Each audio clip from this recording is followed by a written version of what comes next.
Not even half a year into their marriage, Yan sought an imperial decree to march to Jing province and quell the rebellion, leaving his husband behind in the treacherous capital.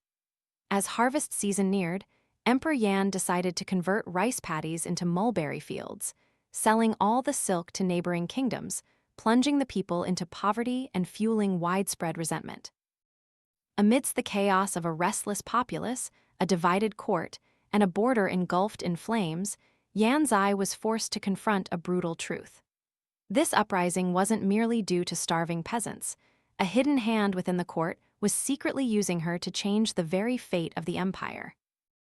Just under half a year after their wedding, Yan proactively requested an imperial decree, heading straight to Jing province to suppress the rebellious populace. With harvest approaching, Emperor Yan again sought to transform rice paddies into mulberry fields, selling silk to 34 states to fill his treasuries with silver, bolstering the national coffers. Old farmers, seizing control of the state, rose up and massacred the officials who had trampled their young rice shoots, gaining immense power and calling themselves the Land Guard Army. Yan Tianqiu believed the Land Guard Army had destroyed her love. She buried her face in her pillow, weeping, her lamentations echoing for 3 days without cease. I must increase the strength of my pig-slaughtering blade, so the pig's agonizing squeals drown out the useless wails of a young lady oblivious to the plight of the common folk. Why can't I go with you? She clutched Yan sleeve. If I bear no child in 3 years, what will I report to noble consort Yan in the netherworld? Yan slowly pulled his hand away, using his sleeve to wipe her tears. Be good, Tianqiu, don't run around recklessly. I bowed my head, standing by to serve, and glimpsed the prominent blue veins on his wrist. He was enduring, just like me. Yan was also remarkably skilled at endurance. After the Lunar New Year, I followed Yan to Jing province. Resting one night, Yan discovered Yan Tianqiu. She had hidden in a grain cart, blending into the entourage. Since the retinue also had maids attending, no one noticed. I won't bother anyone, Yan Tianqiu pleaded. Just let Qian Ki attend to me, all right? She claimed she wouldn't be a bother, but she brought me endless suffering. It suddenly dawned on me, she never saw me as a person. In the barracks, Yan Tianqiu had nothing to do, so she took to tormenting me for amusement. When she was pleased, she'd add a few words. Yan Tianqiu said, "The great Yan Empire has 4 tiger tallies. 2 are with Emperor Yan, 1 with your father, and 1 with Yan Zhan. Only Yan has nothing in hand.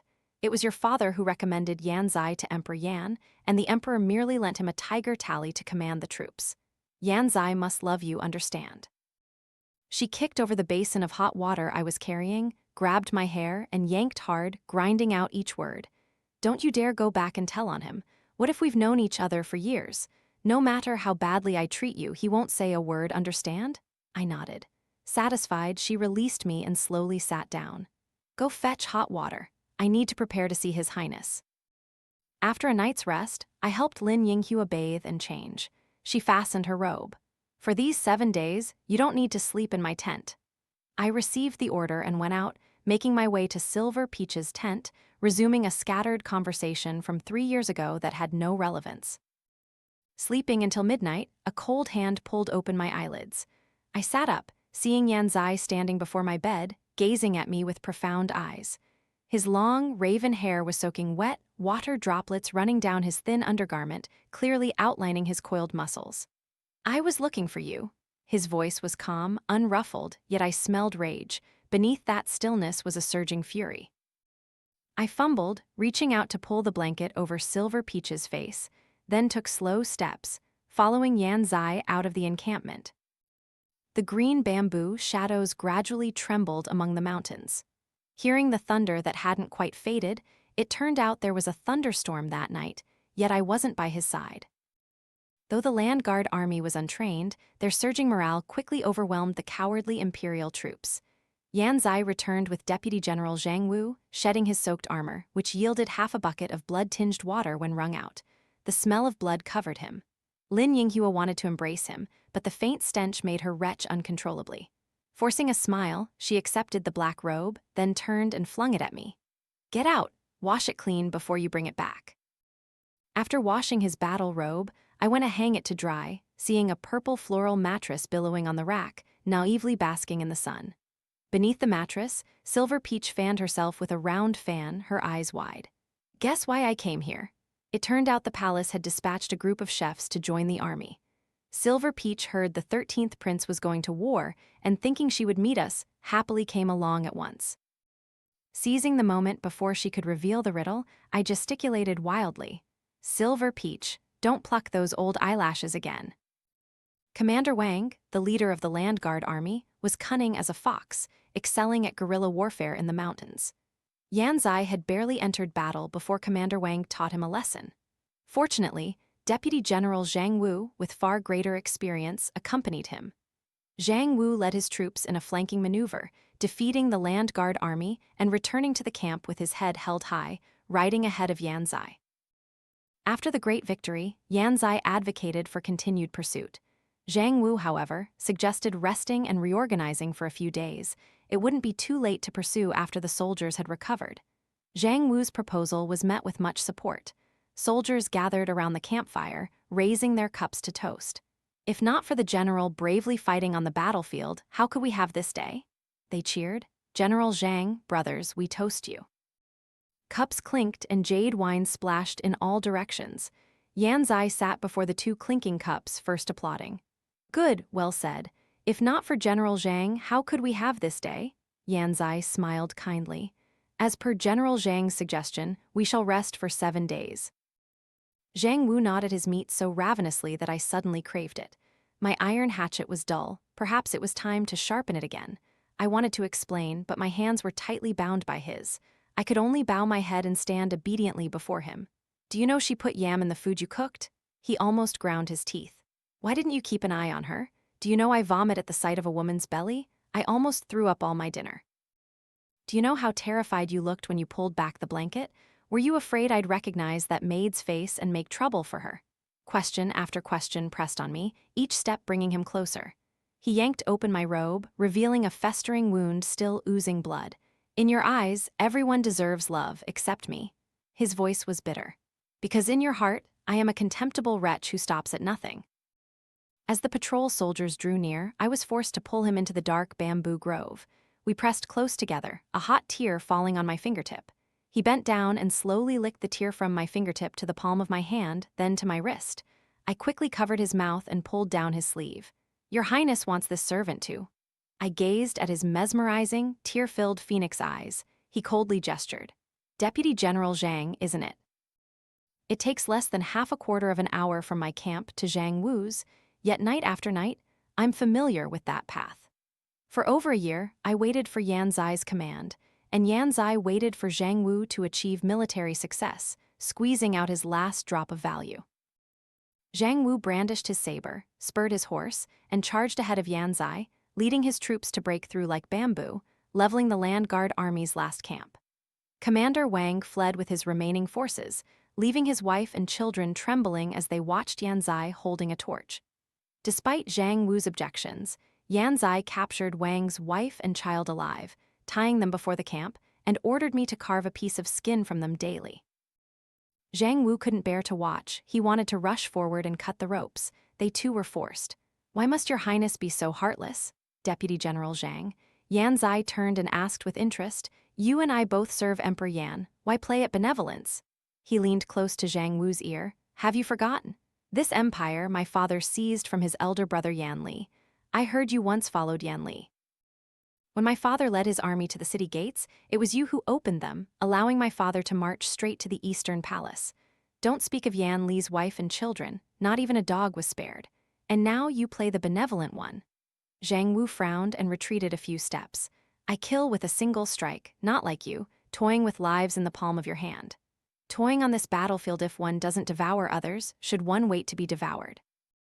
The task of skinning people, as filthy as it was given to me. I blindfolded Wang's mother and child with cloth, and trembling, chopped off layer after layer of thin skin. Their mournful, heart-wrenching cries echoed throughout the mountains. Less than 7 days later, someone on an old horse galloped down from the mountain peak, their eyes sharp as knives, their head wrapped in a yellow scarf. Soldiers in ambush surged out, slowly tightening the encirclement. Yan Zai drew his bow and aimed, his left eye squinting. A lethal arrow whizzed through the air, piercing straight through his left chest. The man's eyes widened in shock before he toppled from his horse. Not a single cheer, not a single round of applause. When Yan Zai lowered his bow, only a suffocating silence greeted him. "Cheer up!" He threw his sword towards me, sweeping his gaze across the angry faces. "You don't want to be the villains. There's someone to take your place." I drew the sword from its sheath. The unfamiliar weapon made my cuts clumsy. It took many strikes before the heads of the mother and child separated from their necks. Silver Peach witnessed me kill.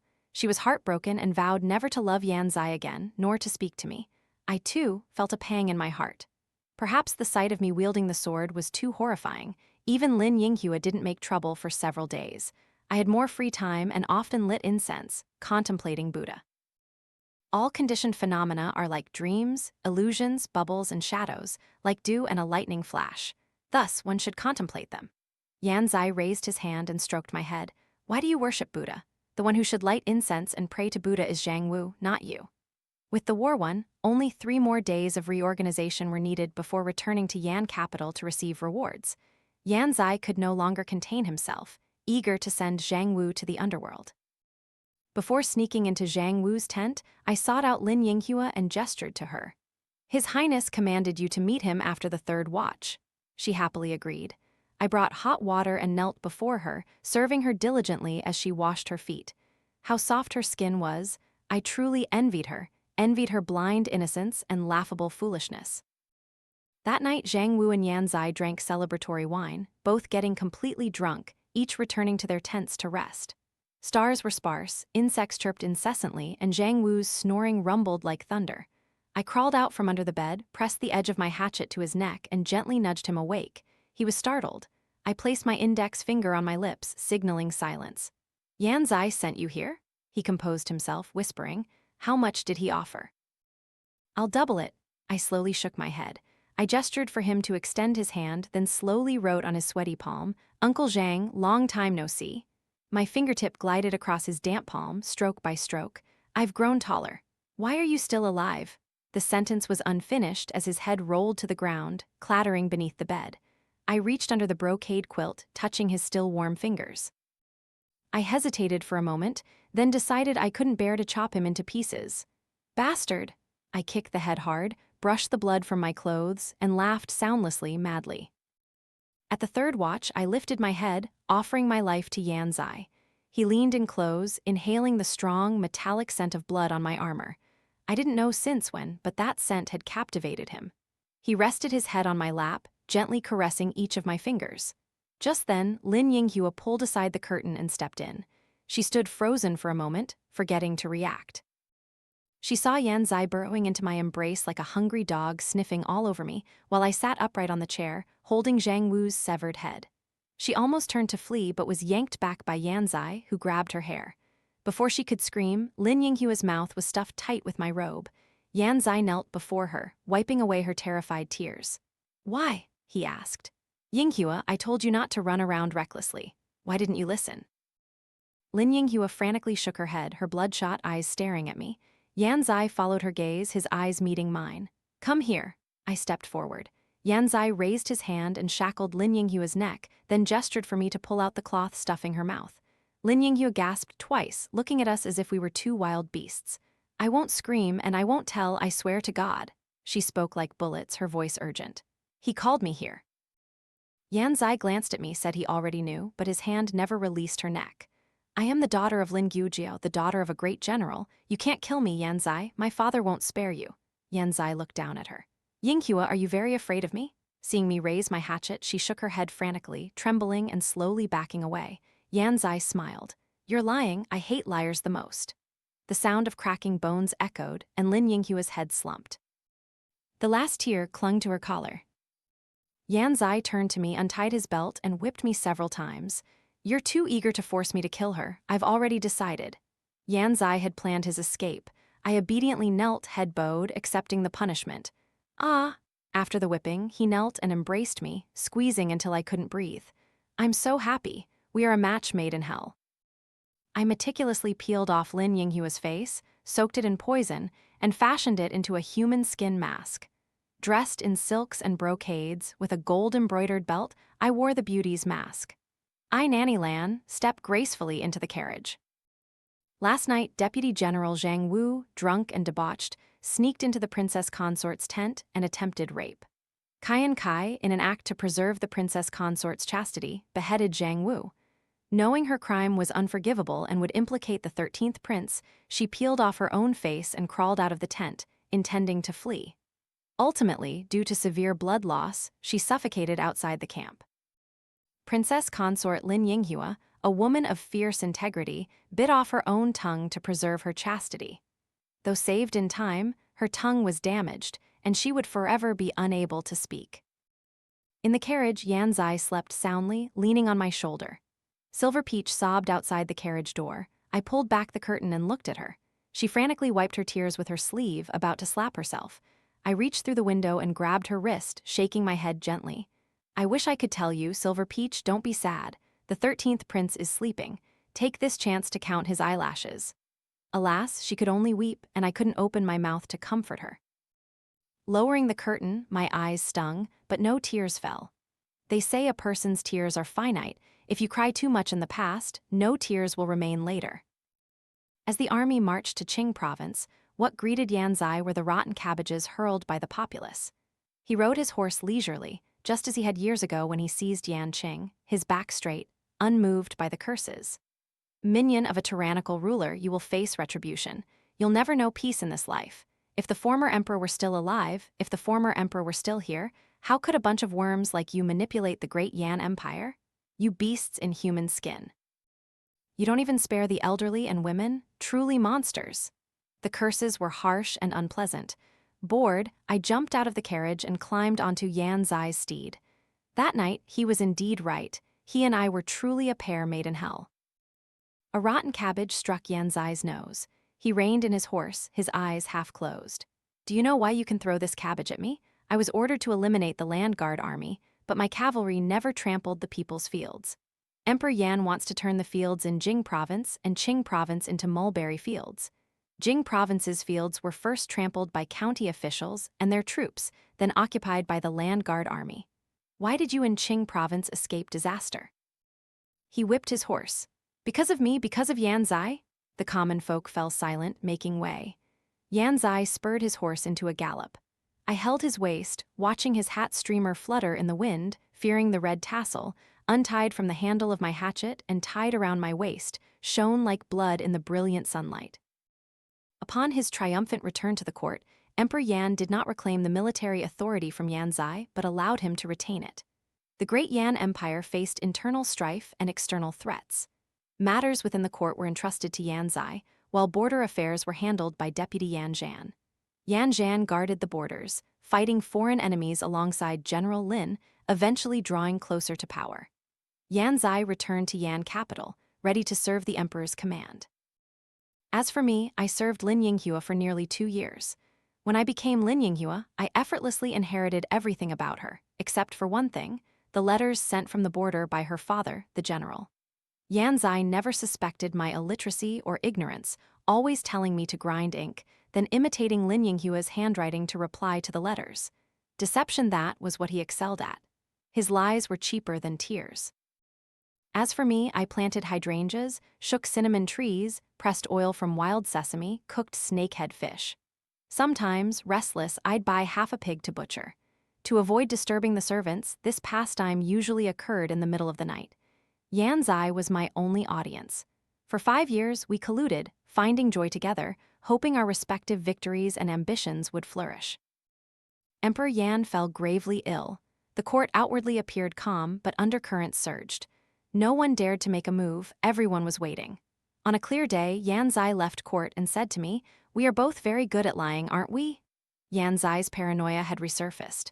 I knew he was about to entrust me with a heavy responsibility, wanting to use me, hence his cautious interrogation. He suspected me. Rumors in court claimed Yan Li's daughter, whose wife and child were killed, might still be alive. Just before Emperor Yan colluded with his deputy to usurp the throne from his elder brother Yan Li's wife and daughter were burned alive, their bodies not entirely intact. The baby girl who died that year was named Yan Tianqiu. If she were alive today, she would be my age. I originally intended to gesture my denial of the accusation, but finally resorted to clumsily speaking words. "Your Highness, you suspect me without cause." Yan Zai reached out and stroked my temple, his voice gentle. "Your birthday is coming soon, isn't it?" He was always like that, saying riddling, obscure words, but years of unspoken understanding made me instantly grasp his underlying meaning. Yan Zai wanted to investigate whether my identity was fake. He would use the pretext of a birthday gift to probe the truth. Before my birthday, the very next evening, Yan Zai was eager to present me with a grand gift. He asked if my maternal aunt and uncle still lived in Yan capital. I nodded. He then made me tell him the address. He led me to sneak into the house of the aunt and uncle from my fabricated story. A newly built thatched cottage, an old buffalo in the field outside a warm scene. The couple slept soundly inside, their heavy breathing like wind rustling through a winter kitchen fire. That day happened to be the first snow of the season, half a month before my birthday. Yan Zai clasped his hands behind his back. "Qian Ki, go open the gift." I tightened my grip on my hatchet and raised it high. He suddenly reached out to stop me. "Wait, you once said these two sold you to the palace for wealth and status. Wouldn't a single chop be too easy for them? Be patient." Yan Zai said softly. "It's only right for the recipient of a grand gift to open it herself." At the third watch, my hatchet gently peeled away layers of flesh from the woman's face. She woke with a start from the pain. "Qian Ki," she seemed to suddenly understand my intent, pleading painfully, "My own flesh and blood, please spare your aunt." The pale, plump man was also awakened, involuntarily urinating, his mouth agape, unable to utter a sound for a long time. Finally, he composed himself. "Which master in the palace are you? How dare you let your servants harm the common people? Aren't you afraid of damaging your reputation?" Yan Zai stood beside me, giving a faint, cold laugh. "Spread the word outside." "What is there to spread when they're dead? I've been slaughtering pigs for years. People use knives to kill pigs, but I prefer to use." My sharpened hatchet swung majestically, a silver flash. Whether pig or person, good or evil, none could escape the fate of being butchered by me. I don't know why, but as I raised the hatchet, I suddenly felt a pang of sorrow. The sound, like a razor scraping porcelain, pierced my eardrums. The red tassel on the hatchet handle swayed. I looked at my aunt, seeing her nod faintly, very slowly. Hand on shoulder, foot on knee, the sounds of bone and flesh separating, the hatchet's blade whistling like a mournful melody. Releasing the hatchet handle, I realized my palm was sticky with sweat. How detestable. My gaze swept over the mangled bodies on the bed. I looked at Yan Zai. He picked up a shovel from the corner of the room, nodding. "Behead them. Amitabha, bury them on the spot. Goodness, goodness."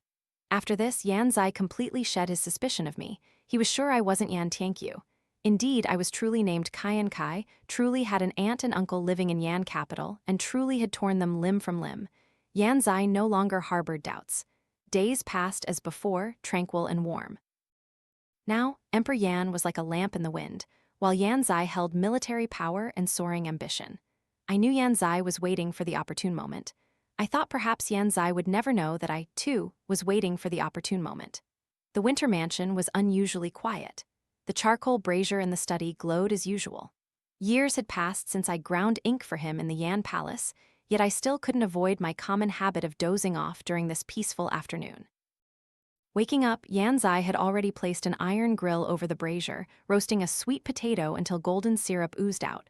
I reached out to snatch it, startled by the heat, then switched to pinching his cold ear. He slapped my wrist, and I stopped. On many exhausting nights, Yan Zai would fall asleep at his desk. I pulled out my dagger and pressed it to the back of his neck. His breathing remained steady and warm. When I was sure Yan Zai wasn't feigning sleep, I gently retrieved a letter from beneath his elbow, scanning 10 lines at once. Yan Zai had to review many letters every day. I scrutinized each one with extreme care. Winter was approaching, and the war in the northwest was intensifying. Emperor Yan ordered Yan Zai to escort supplies and reinforcements to the border, joining General Lin and Yan Zhan to fight the enemy.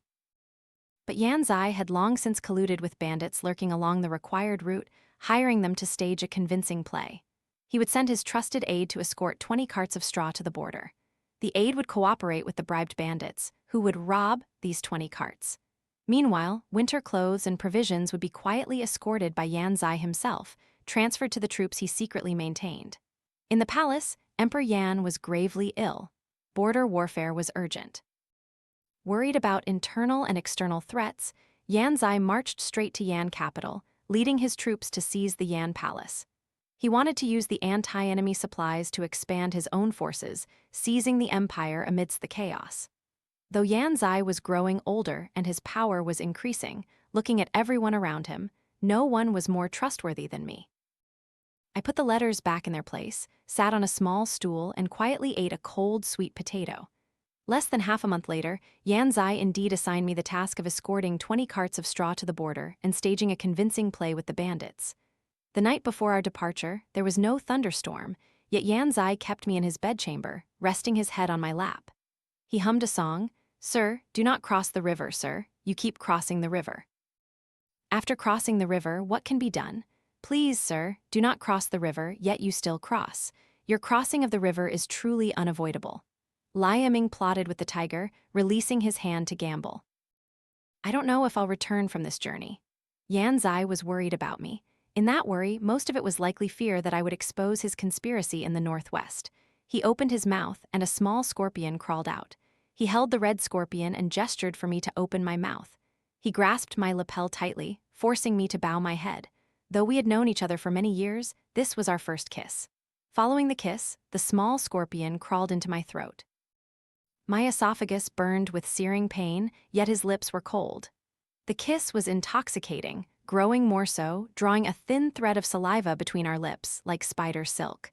Yan Zai said he had poisoned me. The mother worm was with him, the child worm with me. If he died, I would die too. I was Qian Ki, once a maiden sold to the Yan palace, a mute, illiterate girl. Now I was his accomplice, bound to live and die with him.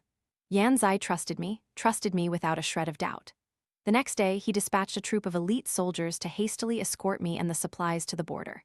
He personally draped a rabbit fur cloak over me, took my hand, touched the vermilion mole between my eyebrows, and said, "Qian Ki, I will pray to Buddha to bless your safe and smooth journey. When you return, we will repay the gods together." For nearly half a month of arduous travel, I wore Lin Yinghua's mask, rushing to reinforce the border with this elite troop. Late at night, the group reached a dense forest where cold winds howled. The difficult journey had left the soldiers visibly exhausted. I looked at the commander of the troop and gestured, "Rest for a moment, then resume the journey." He nodded in agreement, though he understood my meaning with difficulty. As the only woman in the group, I had been responsible for cooking at every stop over the past few days. Tonight was no exception. I stewed a fragrant pot of bean paste and salted meat sauce.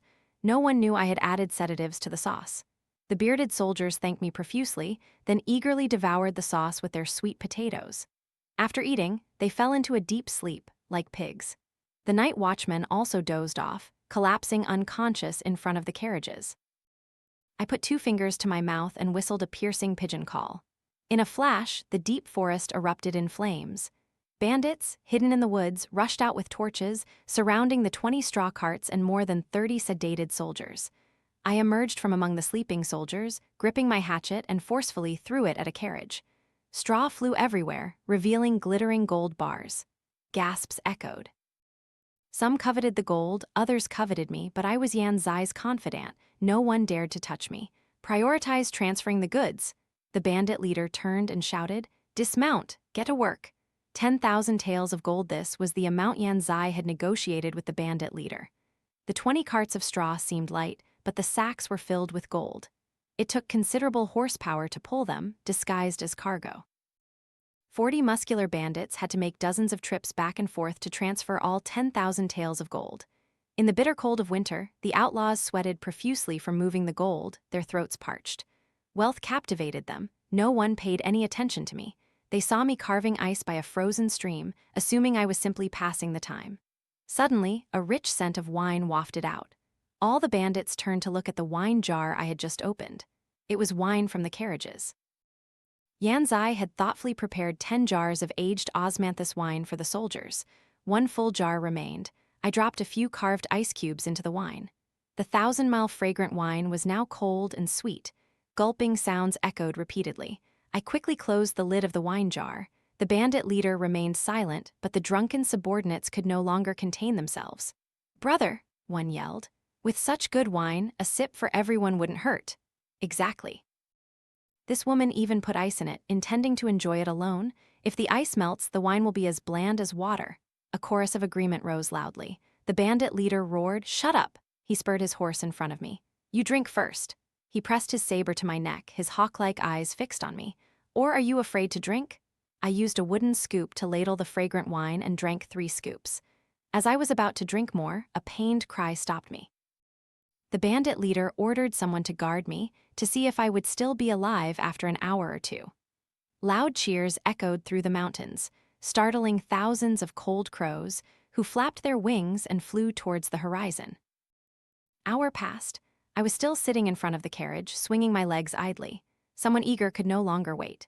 The wine-crazed bandit leader reached into the jar, took a large gulp, and then sighed, "Fragrant, truly fragrant."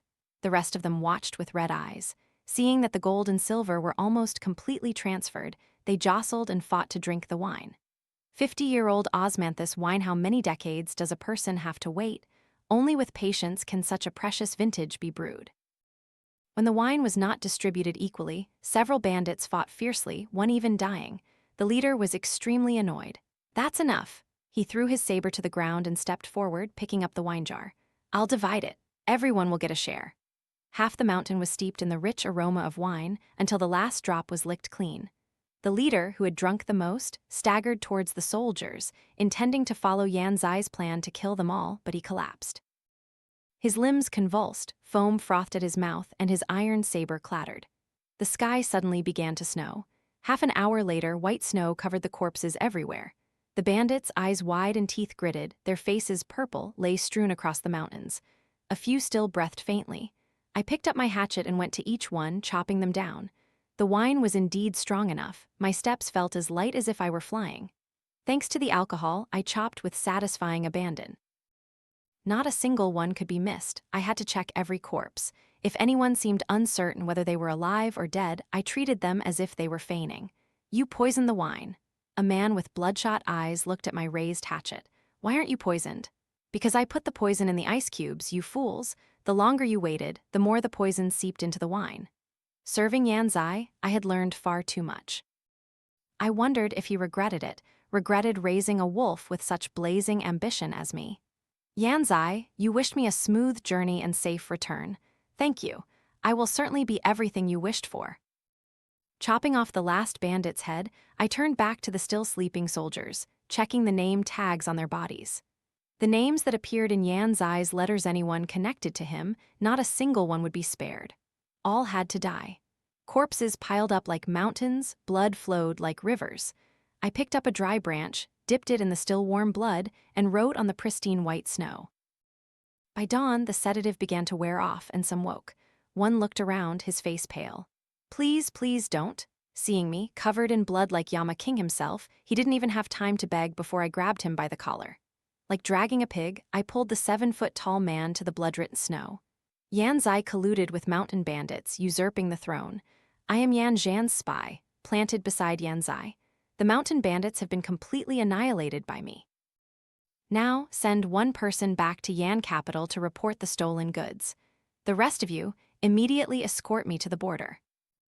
Many years ago, there was a young attendant named Wen Mu, whose small plum blossom script was unique and unmatched in the Yan palace.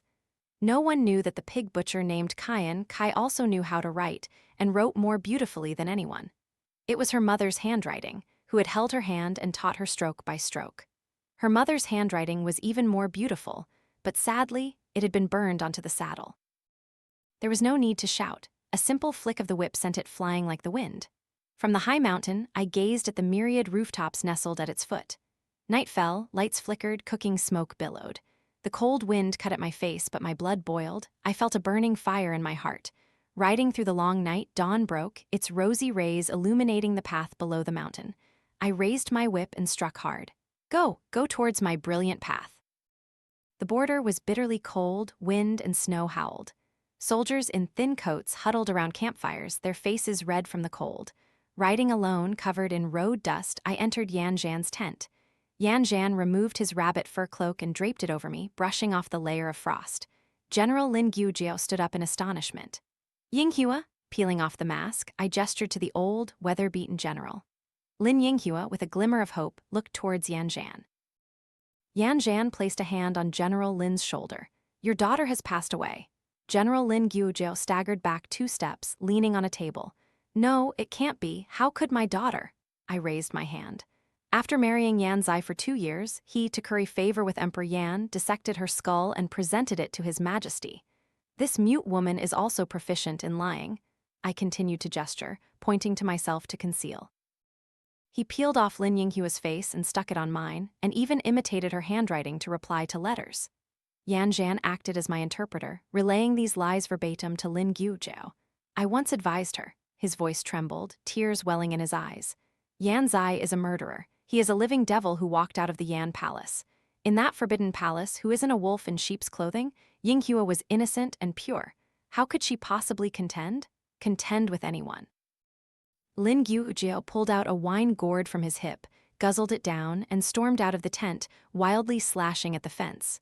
Some soldiers, unaware of what happened, came to inquire. He took a deep breath, roaring, "Get out! Get out now!" After a long while, Lin Guozhou, his eyes red, asked, "You were once the 13th prince's confidant. Why did you submit to the 16th prince?" Before I needed to reply, Yan Zhan spoke for me, explaining the whole story to Lin Guozhou. Her name is Qian Ki. When she was 12, a plague swept across the land. I saved her critically ill parents. Her parents were pig butchers and told her to chop half a pig for guests. Seeing her skillful butchering, I knew she was a valuable asset and took her with me. Qian Ki, to repay my kindness, became my confidant. I placed her in the Yan Palace to monitor Yan Zai, waiting for the opportune moment to act. Yan Zhan continued. I told her to wait, to be by Yan Zai's side for nearly 10 years. I bowed my head obediently, standing behind Yan Zhan, listening to him eloquently speak of his grand ambitions, his years of hidden suffering. This life is like murky rice water. Everyone is deluded. Love and hate are intertwined. Good and evil are blurred. What saintly doctor saves the world? What prince saves the people from suffering? What young attendant endures hardship for his mother? What filial son rages? The world is all one color. Cut open their bellies, examine their livers, who isn't like me, rotten to the core. General Lin, I know you wish for stability at the border, for the common people to be at peace. Yan Zhan grasped Lin Guozhou's hand, advising him gently. But think about it, think about how those you protect treat you. You defend the border for Emperor Yan, yet he eats your daughter's brain. You helped Yan Zai advance easily, yet he betrayed your trust. Mad, the great Yan Empire is terminally ill. Everyone in this world is sick, except for you and me. Yan Zhan said softly, you and I are the saviors of the world. I knew that for many years, Yan Zhan had yearned for the throne, but he was completely different from Yan Zai. He wanted to be a good person. Yan Zhan wanted to be a hero who loved his people like his own children, loyal to the country, and legitimately ascend to power.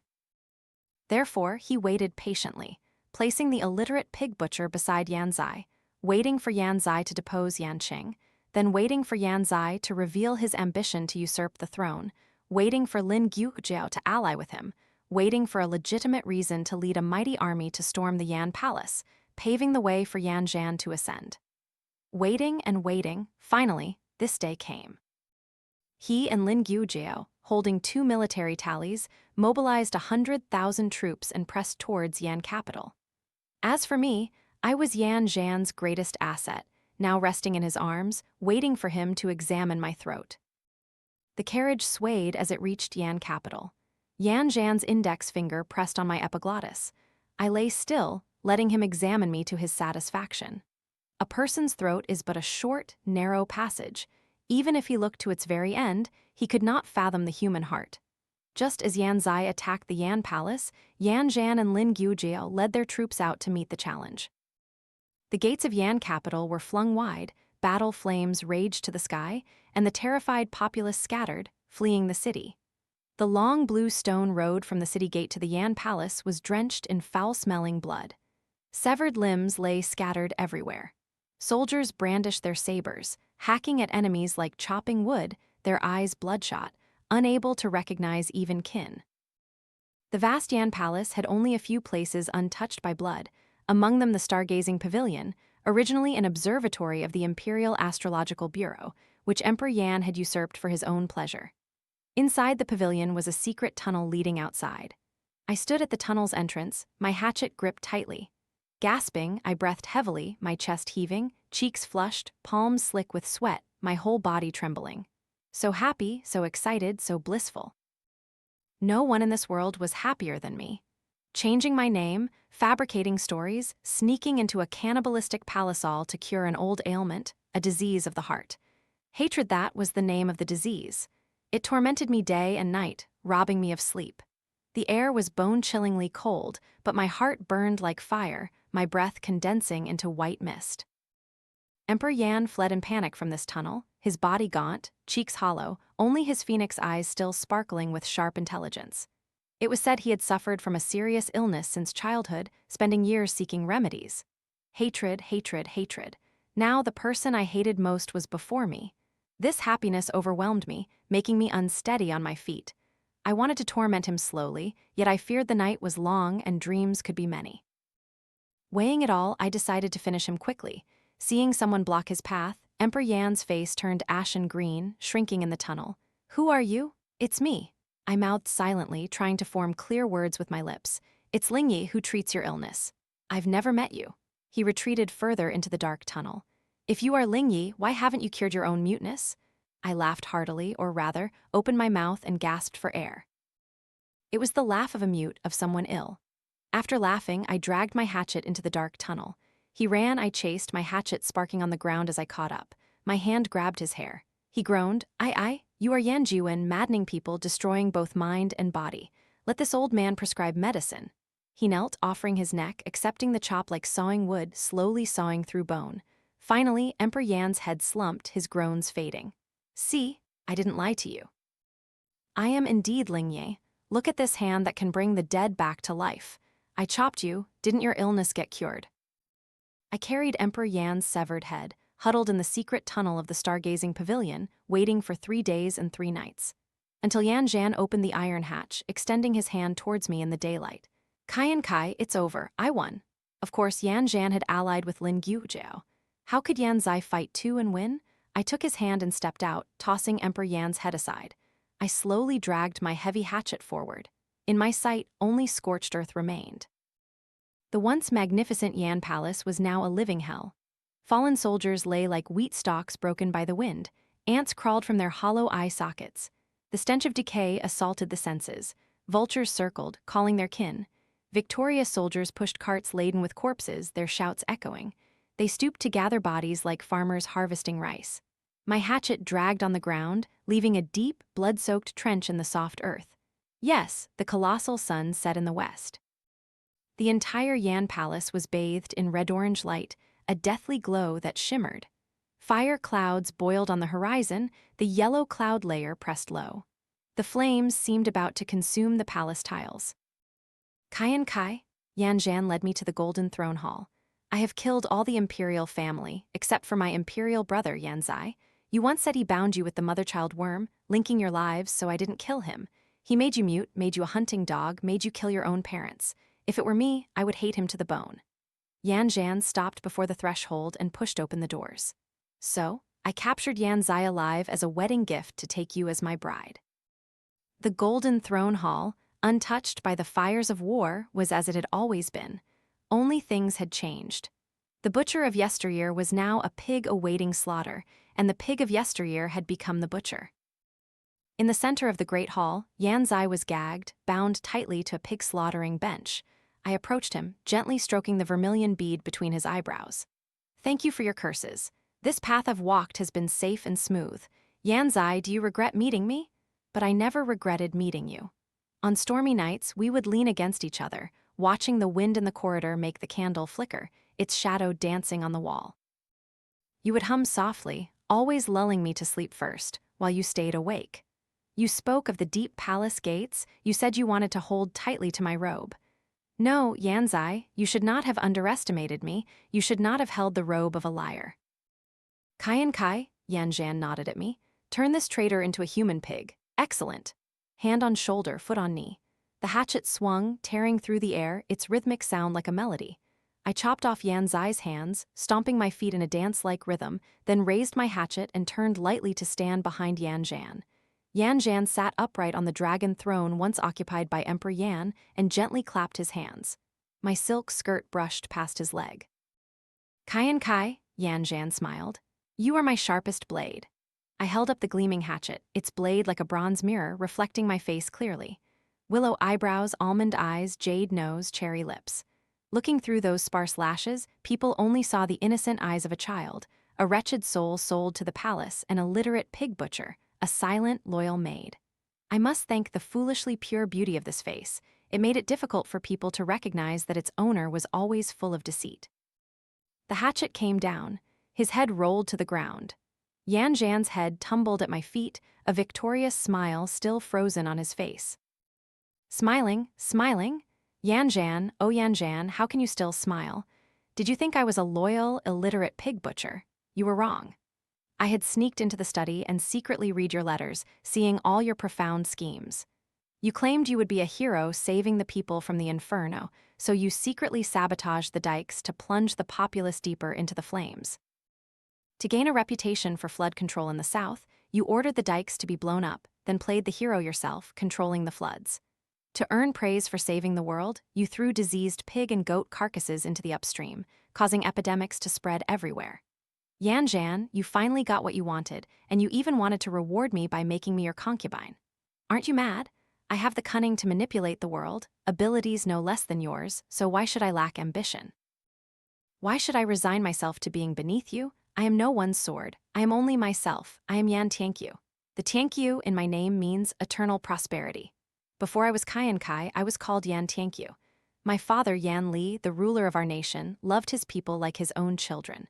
My mother, Empress Tong, was virtuous and upright, and I was a princess of the great Yan Empire who loved writing and singing.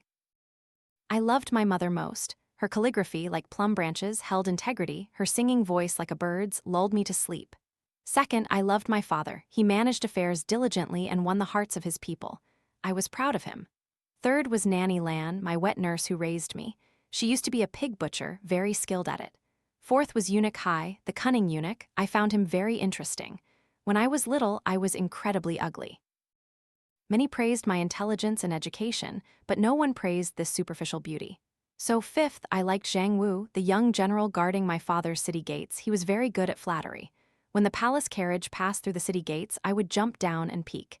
He would then smile, "Your Highness has grown taller again." Sixth was the imperial seal. The imperial seal had a red tassel. One day, I was playing with that tassel in the imperial study. My father, annoyed, took the tassel off and gave it to me. I hung it by my bed and often twirled it. In short, I liked many things, but there was only one thing I disliked: my paternal uncle. My paternal uncle was my father's younger brother, Yan Kang. I disliked him because he was skinny as a skeleton, looking like a dried corpse. It was said he was unlucky, afflicted with a serious illness from birth. The disease made him unable to eat or swallow, leaving him emaciated. Every time I saw him, I avoided him. My father sternly scolded me, "Your uncle is very pitiful. He doesn't want to be sick."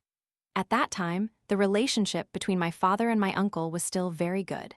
Later, it deteriorated because my uncle secretly murdered countless people. My uncle wanted to cure his illness, but there was no spiritual medicine in the world that could treat that strange disease. He resorted to all sorts of strange remedies, such as eating raw human hearts. My father rebuked him. He roared, "Isn't it your fault? Even in the womb, you stole my health." After being punished, my uncle behaved obediently again. He went to the border to fight, trained his body, won consecutive battles, and led his troops back to Yan capital to receive rewards. The army was not allowed to enter Yan capital. However, that night, the gates of Yan capital were flung open by the general guarding them. Yan Kang led his troops in a surprise attack on the Yan palace, storming directly into my father's study and chopping off his head with an axe. Thousands of iron cavalry trampled the Yan palace, slaughter and fire raged everywhere. People panicked, scrambling over palace walls to escape. At that time, I no longer slept with my mother. I was resting in my private palace when Nanny Lan shook me awake. Nanny Lan and Eunuch Hai dragged several corpses, then set fire to my palace, leading me to escape. They took me through the secret tunnel beneath the stargazing pavilion to get out. That night, as I climbed out of the tunnel, the sky was sparkling with distant stars. I asked when my father and mother would come out. They replied, "Your Highness, there is no longer a father, no longer a mother, and no longer a great Yan empire. There is no longer a nanny, no longer an eunuch, and no longer a princess. Everything is gone." My handwriting, my dog, everything was gone. The only thing I could take with me was the red tassel hanging by my bed. I clutched it tightly in my hand, not daring to let go. Snow fell. I stared blankly up at the sky, watching the snowflakes gently fall into my palm and melt away. I had always thought heaven treated me well, letting me be born a princess, fed silk and fine food. Later, I understood that heaven treated me with unusual cruelty, giving me everything I loved, then taking it all back. Even the snow, even the stars, those beautiful and good things made me hate. I hated that on that snowy, starry night, I lost everything. My paternal uncle, Yan Tianqiu, launched a palace coup, killed his brother, usurped the throne, and rose unstoppably, reigning gloriously as Emperor Yan. Some cursed Emperor Yan as shameless, then were killed. Later, fewer people dared to curse Emperor Yan as shameless, and over time the matter faded. Nanny Lan and Eunuch Hai took me away from Yan capital, changed our names, pretended to be a family, and lived quietly. With no money, Nanny Lan butchered pigs, and Eunuch Hai delivered the meat. I sat on the doorstep, watching fat pigs die under the cleaver. Then I also learned to butcher pigs, but I didn't want to use a cleaver. I wanted to use the hatchet that chopped off heads. The first time I butchered a pig, I cried. I felt pity for the animal. Eunuch Hai told me not to cry. Life is like this, life is like this. If you don't raise your hatchet, you will die under someone else's blade. Pigs and dogs cry when they're killed, but the people of this empire, exploited by Emperor Yan, don't dare utter a sound. It shouldn't be this way. No matter who the great Yan Empire belongs to, it shouldn't be so wretched. Many years later, a plague swept across the land. Nanny Lan and Eunuch Hai contracted the epidemic. I carried pork everywhere, seeking doctors and medicine. I met a young man who called himself Yan Jian, a prince who came with physicians to save the people. The physicians accompanying Yan Jian cured Nanny Lan and Eunuch Hai, and many others, and were about to leave. That night, I endlessly swung my hatchet in the courtyard, thinking of Yan Tianqiu, who had swung his hatchet to chop off my father's head. Nanny Lan and Eunuch Hai were awakened. Nanny Lan watched me silently, then nodded. Go, your highness, go to Yan capital. Go to his Yan palace, swing your hatchet, fight for his empire. Go, Eunuch Hai cried uncontrollably. Nanny Lan laughed at his feminine weakness, but then she also cried. Because I said, thank you, Nanny, thank you. The next day, Yan Jian was about to leave. Villagers saw him off. I rolled up my sleeves and butchered a living pig in front of him. My hatchet raised high, hand on shoulder, foot on knee, the sound of bones and flesh splitting, the rhythm of the blade echoing in harmony. Excellent! Yan Jian, still a youth then, clapped in appreciation. He pulled me onto his horse. What's your name? My name is Qian Ki. This was my first lie to Yan Jian. Later, I would invent countless other deceptions to fool him. I was illiterate, and I didn't care. In this world, only butchering pigs interested me. So, I, Nanny Lan, and Eunuch Hai followed Yan Jian to Yan capital. Yan Jian bought us a mansion, saying, "This is your home." He wanted to help, in return for me becoming his confidant, infiltrating the Yan palace as an insider. Yan Jian fabricated a tragic story for me, in which Nanny Lan and Eunuch Hai were my aunt and uncle who sold me to the palace. I am Qian Ki, born foolish, persecuted by the world. When disaster struck, I only knew to happily shout, "It's so warm!" No, it wasn't warm at all, not joyful at all. I was afraid of death then, I was utterly terrified. I was like a fish on a chopping block, crawling into the birth canal of fate, waiting for the cry of birth, falling into the terrifying hunting ground of the Yan palace. The old maid swung her hatchet, the young attendant held the fire tongs, the guest behind the screen coveted my brain. My legs turned to jelly, I almost fell into anyone's arms to scream. I wanted to cry out, "Save me, save me!" At that moment, I saw two pillars with compassionate bodhisattva statues carved upon them, looking at me. Avalokiteshvara Bodhisattva, when practicing the profound Prajnaparamita, perceived that all 5 skandhas are empty, thus overcoming all suffering. Can he also deliver this poor wretch? Deliver me? No one delivers me. Deliver me? Is there anyone who delivers me? If gods and Buddhas do not care, then I will be God and Buddha myself. I save myself. I protect myself. I deliver myself. During my anonymous years, I learned how to lie without batting an eyelid. I was very good at lying. I lied to the old maid, to the Empress, to the soldiers, to the bandits, to Emperor Yan, to Yan Zai, and even to Yan Jian. Watching the two brothers fight fiercely, becoming stepping stones for me to reach the throne. Before, I was a lucky refugee who escaped. a fuse discarded by Emperor Yan, a deceitful palace maid, a silent butcher. Now I am the fisherman who reaps the benefits, a contemptible Oriole, the ultimate victor. Tomorrow I will be the master of the empire, the ruler of Great Yan. Emperor Yan is sick, Great Yan is sick. I must cut off the rotten tumor parasitic on the body of Great Yan. I want justice in the world, I want no more suffering for living beings, I want everyone to live peacefully, everyone to thrive. When I reach the pinnacle of power, I will restore the glory of Great Yan. I want power. This is my grand path. No matter who, everyone must make way for my grand path. Even Nanny Lan, Eunuch Hai, even if they died protecting me without uttering a word, even if they were like parents, saving me, raising me, loving me, giving me a second life. Even if my heart is filled with resentment, even if my heart bleeds, I must coldly wield my hatchet, piece by piece, personally flaying them to skeletons, so no one discovers Eunuch Hai was originally a eunuch. I have a grand path to walk. No matter who, everyone must make way for my grand path. Nanny Lan said, "Go, your highness, go." Good, then I will move forward, never looking back, never regretting. Just as I finished the dance that sent Yan Zhan to the underworld, I paid no attention to Yan Zai. I bent down and found 4 military tallies and the imperial seal carved with dragon patterns from Hotten jade, crafted by my father, on Yan Zhan's headless body. I untied the red tassel from the hatchet handle. I tied it to an exquisitely carved jade dragon tooth. Carefully raising the imperial seal, I watched the setting sun pour out from behind it. As dusk fell, the imperial seal suddenly emitted a dazzling light. The lustrous jade light shimmered over each carved dragon's scale, truly magnificent, truly mesmerizing. Power, power. In this world, only power that could stir heaven and earth was worthy for Yan Tianqiu to hold in her hands. Stepping out of the golden throne hall, busy palace attendants cleaned the battlefield. No one paid attention to me. I put 2 fingers to my mouth and blew a piercing pigeon whistle. At that moment, 7 people who had been lying prostrate before the hall looked up at me. They stared blankly, their faces showing the exhaustion of a life-and-death battle and a bewildered confusion. I raised Yan Zhan's severed head high, gripping his hair, using his blood-soaked throat as a brush. Since childhood, I had practiced the calligraphy of great masters.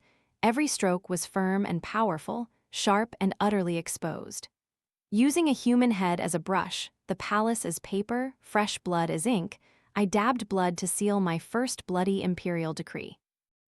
I, the orphaned Princess Yan Tianqiu, now hold the military tallies to command the 4 armies, and possess the imperial seal to govern the 8 directions. After ascending the throne, I shall oppose extravagance, expand freedom of speech, uphold the aspirations of loyal officials, promote the virtues of former emperors, encourage the people to plant mulberries and raise silkworms, reduce taxes and forced labor so the common people may live in peace and recuperate, punish corrupt officials, condemn petty individuals, and rectify the imperial court. Though I toil day and night, some still speak of the past, that I usurped the throne, fear my ruthless heart, calling me a beast in human skin. Civil officials wear embroidered birds, military officials wear embroidered beasts, and I stand above all civil and military officials. All beasts in the empire bow before me. I am, of course, the king of beasts. I went to the kitchen to see Silver Peach, wanting to bestow upon her the title of female official, reaching out to take her hand. To my surprise, she knelt down in fear. She said, "Long live the Empress, long, long live." I had originally intended to say, "You once spoke of days of hardship. Now that I have arrived, I can grant you everything. You will no longer suffer." I also wanted to ask, "Whose eyelashes do you still wish to count?" In the end, I said nothing. I saw my shadow in the lamplight, so long, so lonely, so terrifying. Wearily, I waved my hand. "I grant you permission to leave the palace and return home." Yan Zai, his hands severed, his throat bearing heavy shackles, was imprisoned in the deep palace. The goo poison in my body was difficult to cure, so Yan Zai could not die. I did not insist on finding a healer, not wanting to become as insane as Yan Kang in my quest to save my life. Perhaps I just wanted an excuse not to kill Yan Zai. Sometimes, I wasn't even sure if I wanted him dead. To live and die like this was also good. For an arrogant man like him, to live without any dignity was 1,000 times more agonizing than death. On stormy nights, I often visited Yan Zai, gazing at his beautiful yet immeasurably dangerous face. So captivating. He sat motionless in his chair, neither sad nor happy. When I approached, I still felt a chasm between us, like heaven and earth. The wind blowing through the eaves made the candle flicker, and the giant shadow in the room trembled and shifted. Now I was the one to reveal secrets, using sign language to tell him of my recent plans. I knew he wanted to hear. Whenever I raised my hand, he never closed his eyes. Those filthy secrets were like a blood-soaked umbilical cord, binding him and me together. In this world, there are countless well-matched couples, but only we were a pair of perfectly matched villains. Then one day, I told Yan Zai, I will help the queen consort return home. The prime minister's legitimate son is a perfect match of compatible family background for me. The queen consort and I will not be a vile pair, but a suitable one. This was a momentous occasion in my life. I invited Yan Zai to ascend the city wall to observe the ceremony.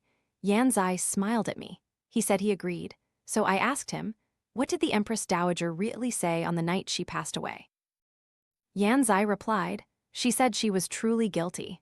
She deliberately poisoned Empress Jing. After noble consort Yan switched the teacups, that fly flew into Empress Jing's cup. The tea instantly.